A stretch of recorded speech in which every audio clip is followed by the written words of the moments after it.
Hi friends, मैं आकांक्षा शर्मा जी की वित्तकांक्षा में आपका स्वागत करती हूँ। पटवारी के लिए गणित के 10 एडवांस क्वेश्चन आज मैं लेके आई हूँ जो कि लगातार पूछे जा रहे हैं।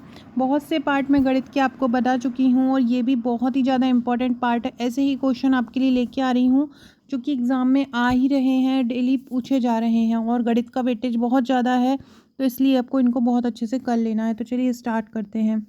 पहला क्वेश्चन है 3.5 सेंटीमीटर के आधार, मतलब आधार कितना है, जो आधार होता है मतलब ये मोटाई है, ये कितनी है, ये है 3.5 सेंटीमीटर। मतलब आधार कितना दिया है उन्होंने आपको 3.5 सेंटीमीटर दिया है। इसके बाद ऊंचाई कितनी दी है, 7 सेंटीमीटर ऊंचाई वाले, ऊंचाई कितनी दी है, 7 सेंटीमीटर दी है। एक सिलेंडर में, सिलेंडर जो बेलन के आकार का होता है उसको सिलेंडर बोलते हैं। तो ये जो आधार है ये उनने कितना दिया है, 3 जिस पे टिका होता है, और ये जो ऊंचाई है ये कितनी दी है, 7 सेंटीमीटर। बोल रहे हैं 3.5 सेंटीमीटर के आधार और 7 सेंटीमीटर की ऊंचाई वाले एक सिलेंडर में दोनों सिरों पर व्यास के बराबर टे गोलार्ध होते हैं। देखो ये बराबर बटे हुए गोलार्ध होते हैं। देखो एक बार चित्र देखो, ये एक ये गोलार्ध हो गया और एक ये गोलार्ध हो गया। तो ये बोल रहे हैं कि ये दोनों गोलार्ध आपस में क्या है, बराबर हैं। वस्तु के कुल पृष्ठीय क्षेत्रफल की गणना करो। आपको पृष्ठीय क्षेत्रफल निकालना है। पृष्ठीय क्षेत्रफल का आपको फॉर्मूला पुट कर देना है और अपना पूरा आंसर लगा देना है। देखो पृष्ठीय क्षेत्रफल का सूत्र आपको याद ही होगा। पृष्ठीय क्षेत्रफल का सूत्र होता है, क्योंकि दोनों तरफ गोले हैं, दोनों तरफ क्या है, गोले हैं, इसलिए हम यहाँ पे लगाएंगे 4πr²।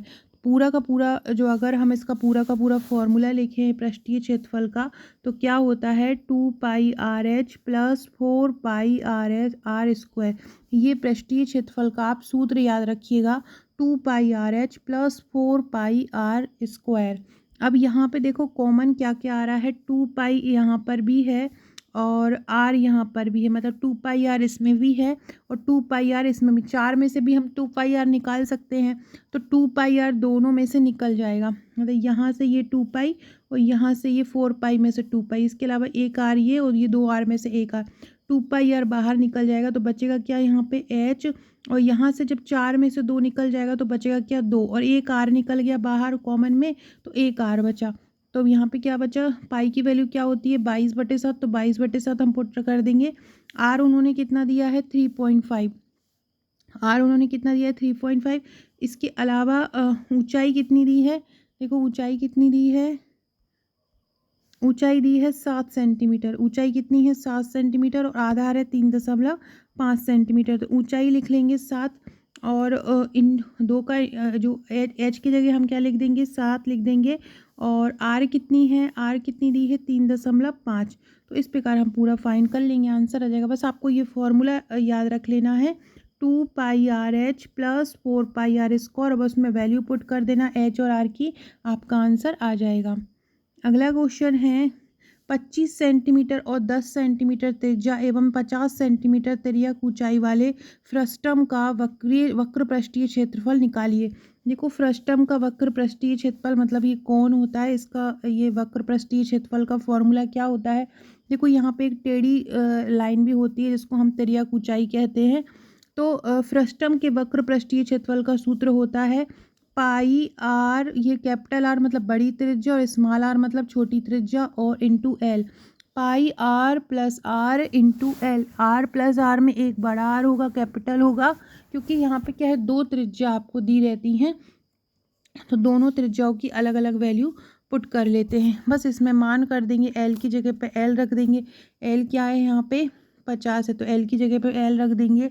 इसके अलावा जो r प्लस आर है, r प्लस आर उन्होंने आपको दोनों त्रिज्या मिला के कितनी दी है, r प्लस आर मिला के उन्होंने देखी 25, और ये 25 और 10 कितना हो जाएगा 35। तो एक त्रिज्या मिली क्या 25 और एक त्रिज्या मिली 10, तो दोनों कितना हो गया मिला के 35। तो यहाँ पे हम r और r को मिला के क्या लिख देंगे 35, एल की जगह पे क्या लिख देंगे 50 और पाई की जगह पे पाई रख देंगे, नीचे पाई की वैल्यू रख के निकाल भी सकते हैं।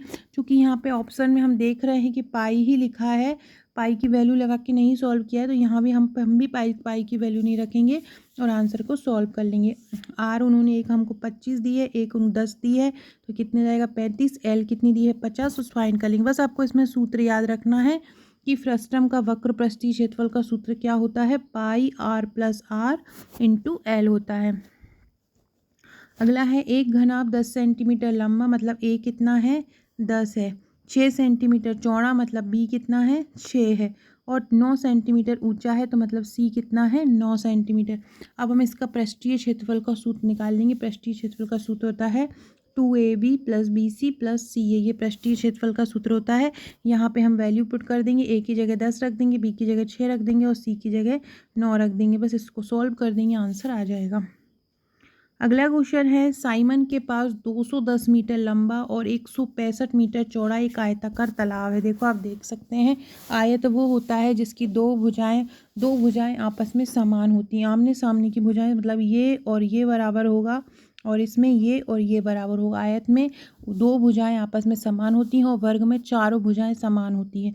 तो जब ये एक 210 है तो ये भी 110 होगी, ये 165 है तो ये भी 165 होगी।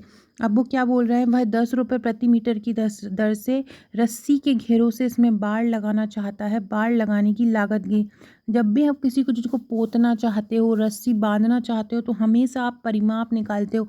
अगर वृत्त होता है तो परिधि का सूत्र लगाते हैं, आयत होता है तो परिमाप का सूत्र लगाते हैं। आयत का सूत्र क्या होता है, 2 गुणित लंबाई धन चौड़ाई, ये आयत का सूत्र होता है। अगर हम इसमें लंबाई निकालेंगे तो लंबाई कितना आएगा 210 प्लस 165। इस पूरे को सॉल्व करके हमें क्या करना है, इसको 10 रुपये की दर से लगाना है। तो इस पूरे में हम गुणा कर लेंगे 10 का।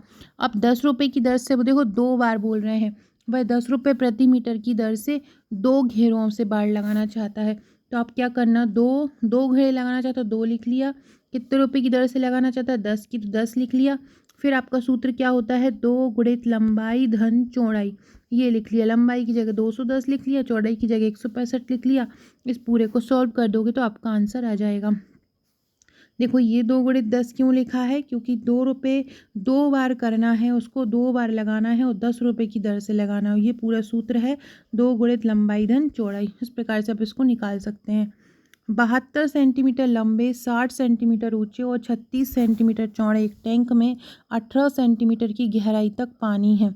48 सेंटीमीटर लंबे, 36 सेंटीमीटर ऊंचे और 15 सेंटीमीटर चौड़े धातु के एक टुकड़े को टैंक में डाला जाता है जो पूरी तरह से डूब जाता है। पानी के स्तर में कितनी बढ़ोतरी होती है, ये इस प्रकार के क्वेश्चन पूछे जाते हैं। अभी जो जेल प्रहरी की, कांस्टेबल की, फॉरेस्ट गार्ड की वैकेंसी निकली, आप में से किस किस ने फॉर्म डाला है, जिनके एग्ज़ाम बचे हैं कमेंट बॉक्स में बताइएगा। किस किस के एग्ज़ाम बचे हैं ये भी बताइएगा। डिस्क्रिप्शन बॉक्स से व्हाट्सअप और टेलीग्राम, फेसबुक, ट्विटर, इंस्टा से जुड़ जाइएगा। डिस्क्रिप्शन बॉक्स में आपकी लिंक मिल जाएगी। जो भी जेल प्रहरी की तैयारी कर रहे हैं, कांस्टेबल की तैयारी कर रहे हैं, फॉरेस्ट गार्ड की तैयारी कर रहे हैं, वो मुझे मैसेज कीजिएगा। आकांक्षा 1957 मेरी इंस्टा आईडी है, 1957 है 1957, इस पर मुझे मैसेज फॉलो करके मैसेज कीजिएगा। तो देखो क्या बोल रहे हैं, जो टैंक है कितना पानी डाला है, देखो टैंक का आयतन उतना होगा जितना टुकड़ा उसमें डूब जाएगा। मतलब टैंक का आयतन बराबर किसके होगा, टुकड़े के आयतन के। आयतन का मतलब होता है, आयतन का सूत्र होता है लंबाई गुणित चौड़ाई गुणित ऊंचाई। देखो यहाँ भी तीनों दिया है और यहाँ भी तीनों दिया है, लंबाई भी दी है, चौड़ाई भी दी है, ऊंचाई भी दी है। तब हम तीनों का लिखेंगे L into v into h, और यहाँ पे टुकड़े का भी आयतन लिखेंगे। टुकड़े की उन्होंने हमें तीनों चीज़ दी है, जबकि टैंक की उन्होंने हमें हाइट नहीं दी है, तो हम टैंक की हाइट नहीं लिखेंगे, इन तीनों को लिख देंगे, इन दोनों को लिख देंगे। एच की वैल्यू निकालना है तो 72 और 36 से गुणा करके इन तीनों से भाग दे देंगे तो आपका आंसर आ जाएगा। अगला क्वेश्चन है, त्रिकोण का आधार उसकी ऊंचाई से 5 अधिक है। त्रिकोण का आधार उसकी ऊंचाई से कितना है, 5 इकाई है। देखिए निम्नलिखित में से कौन सा पद उसके क्षेत्रफल को निरूपित करता है। त्रिकोण का क्षेत्रफल होता है 1/2 आधार गुणित ऊंचाई। त्रिकोण मतलब होता है त्रिभुज, और त्रिभुज के क्षेत्रफल का सूत्र क्या होता है, 1/2 आधार गुणित ऊंचाई होता है। और ये आधार उसकी ऊंचाई से 5 अधिक है, ऊंचाई से 5 अधिक है। मतलब ऊंचाई अगर हम h मानेंगे तो आधार कितना हो जाएगा, h + 5 हो जाएगा। अब आधार गुणित ऊंचाई में इसका सूत्र लिख देंगे।